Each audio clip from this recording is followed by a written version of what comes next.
गुरुदेव भगवान की जय। प्यारे कृष्ण कन्हैया लाल की जय। सोमेश्वर लिंग मुक्ति क्षेत्र मुक्तिनाथ और त्रिवेणी आदि का महात्म्य। अध्याय 144। पृथ्वी बोली, प्रभु आपकी कृपा से मैं मंदार का वर्णन सुन चुकी, अब इससे जो श्रेष्ठ स्थान हो उसे बताने की कृपा कीजिए। भगवान बराह कहते हैं, देवी शालिग्राम अर्थात मुक्तिनाथ क्षेत्र नाम से मेरा एक परम प्रिय एवं प्रसिद्ध स्थान है। पहले द्वापर युग में यदुवंश में सूरसेन नाम के एक कुशल कर्मठ व्यक्ति हुए, जिनके पुत्र वसुदेव जी हुए। वसुदेव उनकी सहधर्मिणी का नाम देवकी है। महाभागे उसी देवकी के गर्भ से मैं अवतार धारण करता हूँ और करूँगा। देवताओं के शत्रुओं का मर्दन करना मेरे अवतारों का मुख्य उद्देश्य है। उस समय वासुदेव नाम से मेरी प्रसिद्धि होगी। यादवों के कुल को बढ़ाने वाले शूरसेन के वहाँ रहते समय एक श्रेष्ठ महर्षि जिनका नाम सालंकायन था, मेरी आराधना करने के लिए दशों दिशाओं में भ्रमण कर रहे थे। पहले उन्होंने मेरुगिरी की चोटी पर जाकर पुत्र के लिए तपस्या आरंभ करी। वसुंधरे इसके बाद पिंडारक में और फिर लोहारगल क्षेत्र में भी जाकर 1000 वर्ष तक तप करते रहे। देवी ब्रह्मर्षि सालंकायन वहाँ इधर उधर मेरा अन्वेषण कर रहे थे, किंतु मेरे वहाँ रहने पर भी उन्हें मेरा दर्शन नहीं हुआ। भगवान शंकर भी वहाँ शिला के रूप में विराजने लगे। जहाँ मैं शालिग्राम शिला रूप में विराजता हूँ, वहाँ की चक्रांकित शिलाएं सब मेरा ही स्वरूप हैं। पुनः वहाँ की कुछ शिलाएं शिवनाभा और कुछ चक्रनाभा नाम से प्रसिद्ध हैं। यह शिवरूप पर्वत सोमेश्वर नाम से प्रसिद्ध है। चंद्रदेव अपना शाप मिटाने के लिए यहाँ 1000 वर्षों तक तपस्या करते रहे, जिससे वे शाप मुक्त होकर परम तेजस्वी बन गए और भगवान शंकर की स्तुति की।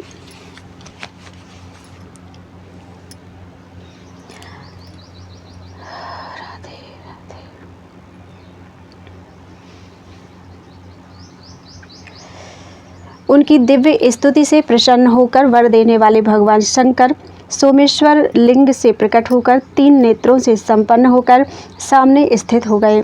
चंद्रमा ने कहा, जिनका सौम्य स्वरूप है, उमा देवी जिनकी पत्नी है, भक्तों पर कृपा करने के लिए जो सदा आतुर रहते हैं, ऐसे पंचमुख भगवान त्रिलोचन नीलकंठ शंकर को मैं प्रणाम करता हूँ, जिनके ललाट पर चंद्रमा सुशोभित है, जो हाथ में पिनाक धनुष धारण किए हुए हैं तथा भक्तों को अभयदान देना जिनका स्वभाव है, ऐसे दिव्य रूपधारी देवेश्वर शंकर को मैं प्रणाम करता हूँ, जो त्रिपुर, अंधक एवं महाकाल नाम के भयंकर असुरों के संहारक हैं, जो हाथी के चर्म को पहनते हैं। उन प्रलय में भी अचल भगवान शंकर को मैं प्रणाम करता हूँ, जो सर्प का यज्ञोपवीत पहनते हैं, रुद्राक्ष की माला जिनकी छवि छिटकाती है, भक्तों की इच्छा पूर्ण करना जिनका स्वाभाविक गुण है, तथा जो सबके शासक हैं, उन अद्भुत रूपधारी भगवान शंकर को मैं प्रणाम करता हूँ। सूर्य, चंद्रमा और अग्नि जिनके नेत्र हैं, मन एवं वाणी की जिनके पास पहुँच नहीं है, तथा जिन्होंने अपने जटा समूह से गंगा को प्रकट किया एवं हिमालय पर्वत के कैलाश शिखर पर अपना आश्रम बना रखा है, उन भगवान शंकर को मैं प्रणाम करता हूँ। देवी चंद्रमा ने जब भगवान शंकर की इस प्रकार स्तुति की तो उन्होंने कहा, गोपते, मुझसे तुम अपना अभिलषित वर मांग लो। चंद्रमा ने कहा, भगवान, यदि आप वर देना चाहते हैं तो मेरी यह अभिलाषा है कि आप मेरे इस सोमेश्वर लिंग में सदा निवास करें और इसमें श्रद्धा रखकर उपासना करने वाले पुरुषों का मनोरथ पूर्ण करने की कृपा करें। देवेश्वर शंकर ने कहा,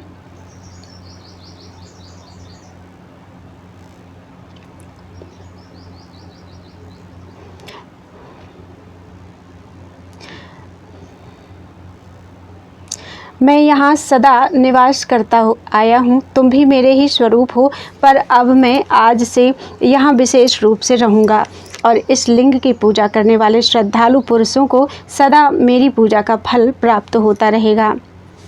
तुम्हारा कल्याण हो। मैं तुम्हें देव दुर्लभ वर दे रहा हूँ। यहाँ पहले सालंकायन मुनि ने भी महान तप किया है।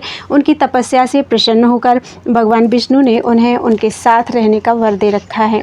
अतः कलानिधे हम दोनों का यहाँ रहना पहले से ही निश्चित है। श्री हरि के द्वारा अधिष्ठित पर्वत का नाम सालिग्राम गिरी है और मैं सोमेश्वर नाम से स्थित हूँ। इन दोनों पर्वतों से संबंध रखने वाली ये शिलाएं भी विष्णु शिला तथा शिव शिला नाम से प्रसिद्ध होंगी। पूर्व समय में रेवा ने भी मेरी प्रसन्नता प्राप्त करने के लिए तपस्या की थी। उसके मन में इच्छा थी कि मुझे भगवान शिव के समान पुत्र चाहिए।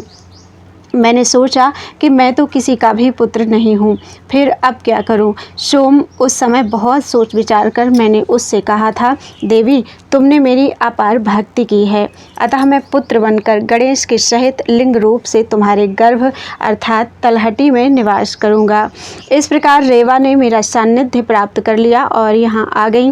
तब से इसकी भी रेवाखंड नाम से प्रसिद्धि हुई। साथ ही गंडकी भी सूखे पत्ते खाकर तथा वायु पीकर देवताओं के वर्ष से 100 वर्षों तक तपस्या में तत्पर रहीं। उस समय वह सदा भगवान विष्णु का ही चिंतन करती थी। अंत में जगत के स्वामी श्री हरि वहाँ स्वयं पधारे और बोले, पुण्यमयी गंडकी, मैं तुम पर प्रसन्न हूँ। सुब्रते, तुम मुझसे वर मांगो।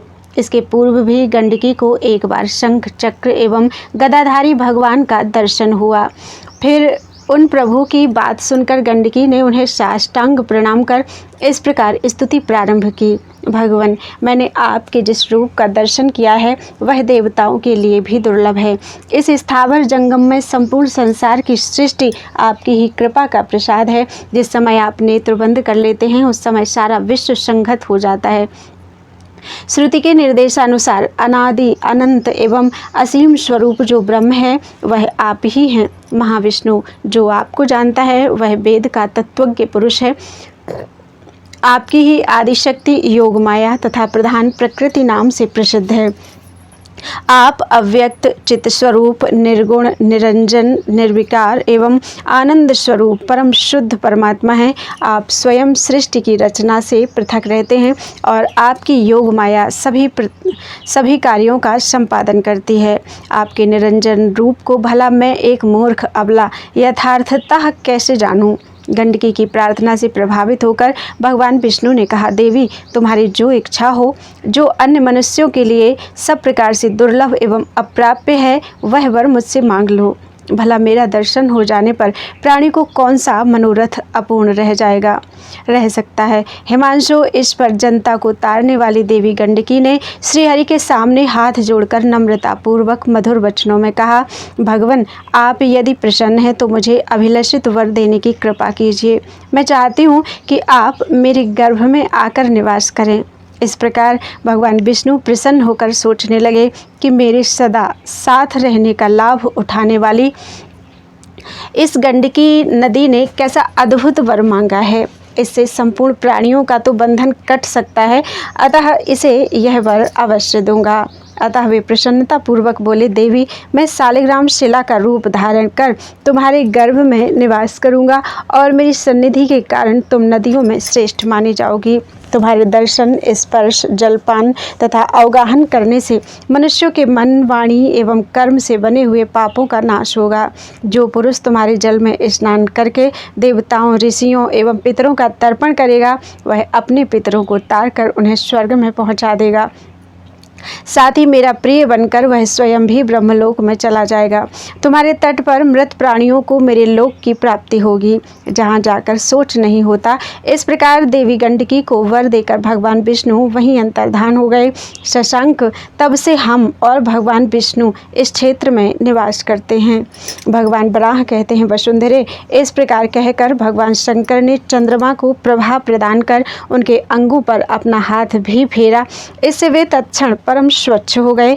फिर भगवान शंकर वहाँ से प्रस्थान कर गए।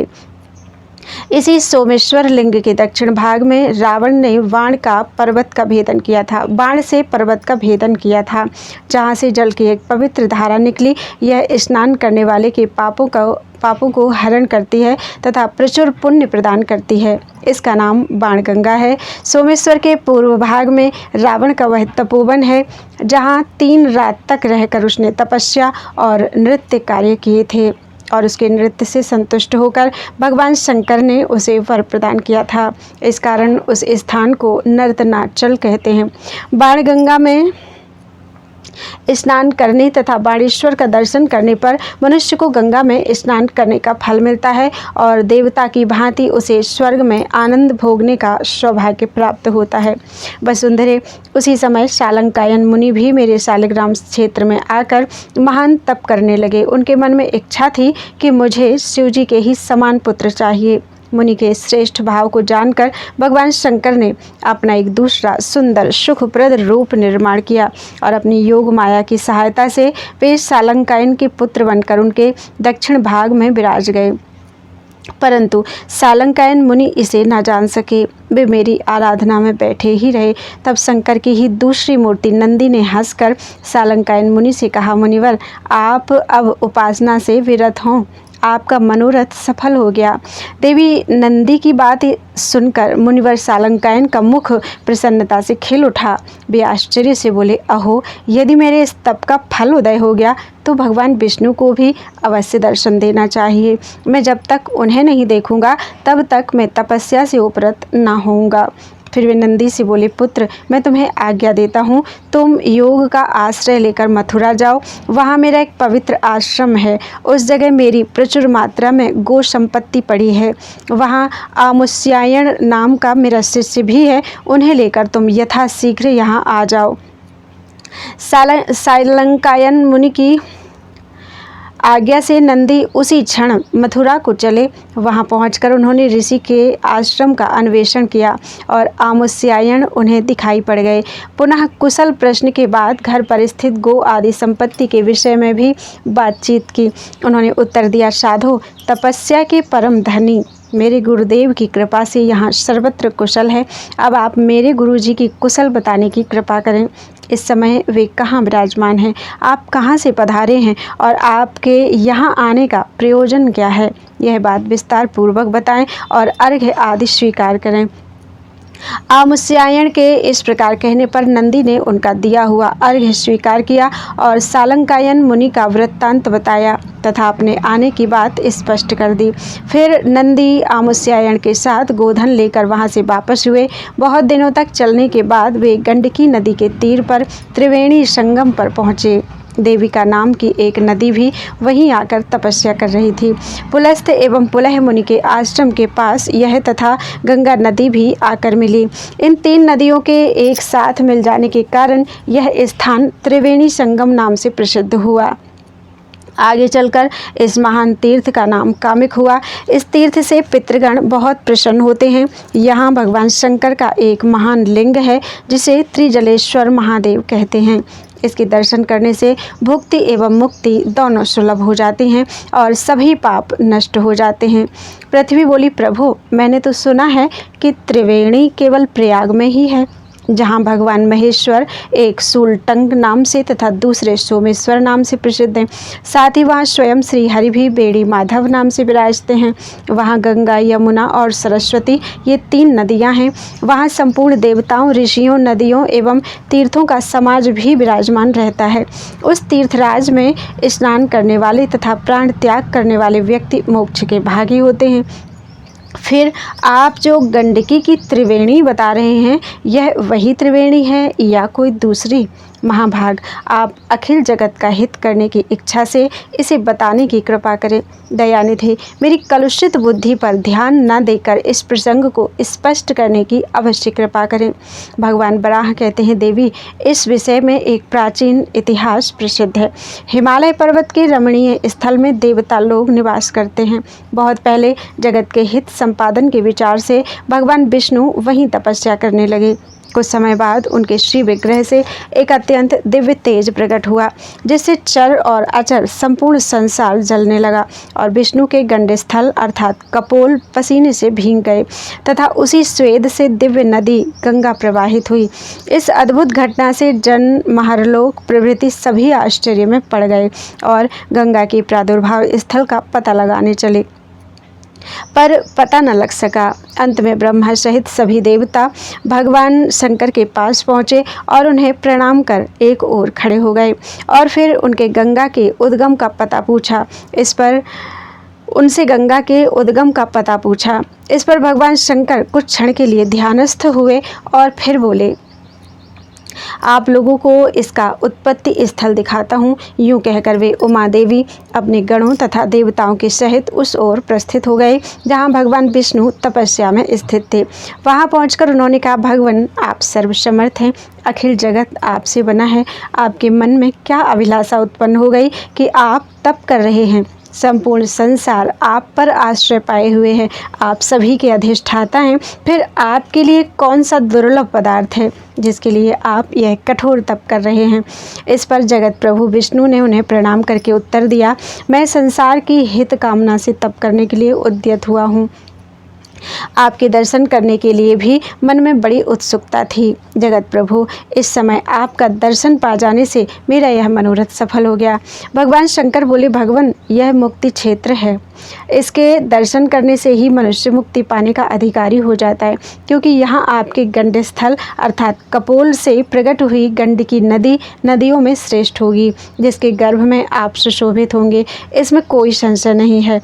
आप जगत के स्वामी हैं। जब आपका यहाँ निवास होगा तो केशव, आपके संपर्क से मैं, शिव, ब्रह्मा, समस्त देवता, ऋषि, यज्ञ एवं तीर्थ प्रायः सभी इस गंडकी नदी में सदा निवास करेंगे। प्रभु, जो मनुष्य पूरे कार्तिक मास में यहाँ स्नान करेगा उसके संपूर्ण पाप नष्ट हो जाएंगे और वह निश्चय ही मुक्ति का भागी होगा। यह तीर्थों में परम तीर्थ तथा मंगलों में परम मंगल है। यहाँ स्नान करने से मानव गंगा स्नान के फल के भागी हो जाएंगे। इसके स्मरण करने, देखने तथा स्पर्श करने से मनुष्य पाप से छूट सकता है। इसकी समता करने वाली दूसरी कोई नदी नहीं है, केवल गंगा इससे श्रेष्ठ है। भुक्ति मुक्ति देने वाली परम पुण्यमयी वह गंडकी जहाँ है, वहीं देविका नाम से प्रसिद्ध एक दूसरी नदी भी है। गंडकी के साथ जो मिल गई है, यहीं से थोड़ी दूर पर पुलस्त्य और पुलह मुनि आश्रम बनाकर सृष्टि का विधान संपन्न होने के लिए महान तपस्या कर रहे थे। तप के फल स्वरूप उन्हें सृष्टि करने की शक्ति सुलभ हो गई।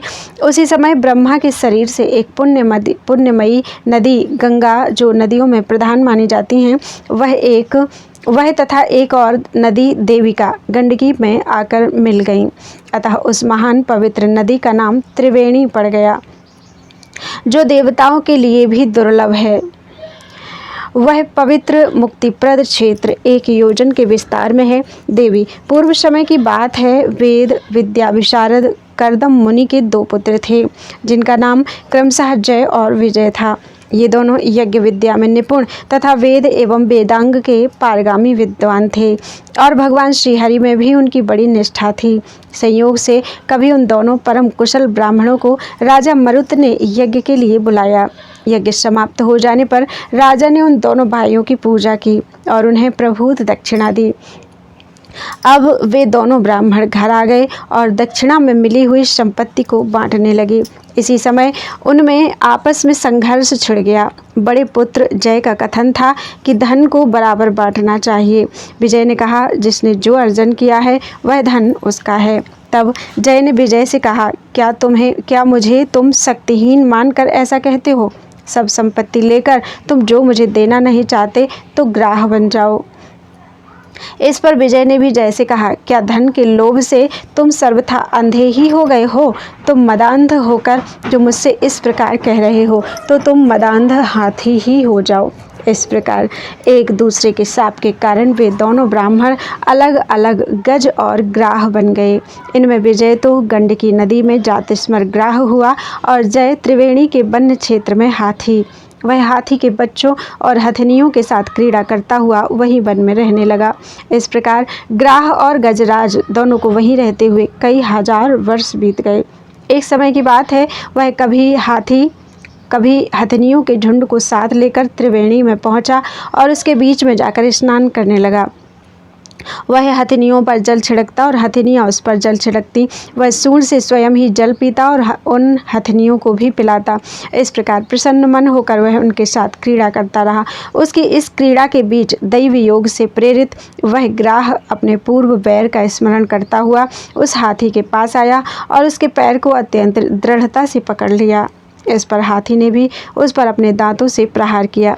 इधर अब वह ग्राह उस हाथी को जल में खींचने लगा। हाथी बाहर निकलना चाहता और ग्राह उसे भीतर खींच ले जाना चाहता। इस प्रकार उन दोनों में कई हजार वर्षों तक युद्ध चलता रहा।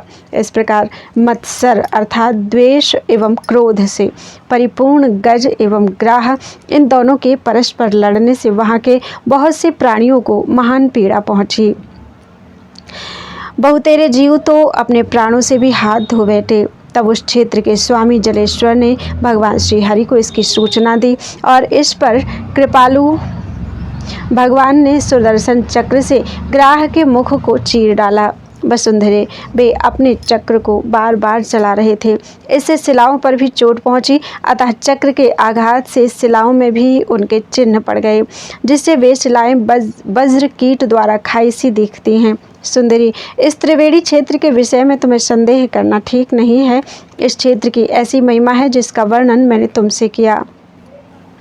वसुंधरे, राजा भरत की भी पुलस्त्य मुनि के आश्रम के निकट जाकर त्रिजलेश्वर भगवान की पूजा में संलग्न हुए तो उनकी संसार से सर्वथा विरति हो गई और मृग के शरीर छूटने के पश्चात वे जड़ भरत हुए। इस जन्म में भी पुनः उन्होंने इनकी पूजा की। इसी से वे जलेश्वर या जड़ेश्वर भी कहलाने लगे। भक्ति पूर्वक उनकी पूजा करने से योग सिद्धि प्राप्त हो जाती है। सुबह जब मैं श्रेष्ठ शालिग्राम क्षेत्र में था तो वहीं मुझे यह बात विदित हुई कि जलेश्वर जड़ भरत ने मेरी स्तुति की है। वसुधे, भक्तों पर कृपा करने के लिए मैं विवश हो जाता हूँ, अतः मैंने अपना सुदर्शन चक्र चलाया।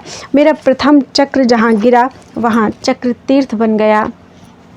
वहाँ स्नान करने से मनुष्य तेज से संपन्न होकर सूर्य के लोक में प्रतिष्ठा पाता है और मरकर मेरे लोक को प्राप्त होता है।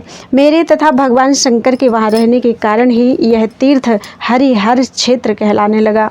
यहाँ त्रिधारक नाम का तीर्थ है, जिसके पूर्व भाग में हंस तीर्थ नाम से प्रसिद्ध एक स्थान है। वहाँ का एक कौतुकपूर्ण सर्वोत्कृष्ट वृत्तांत बताता हूँ, सुनो।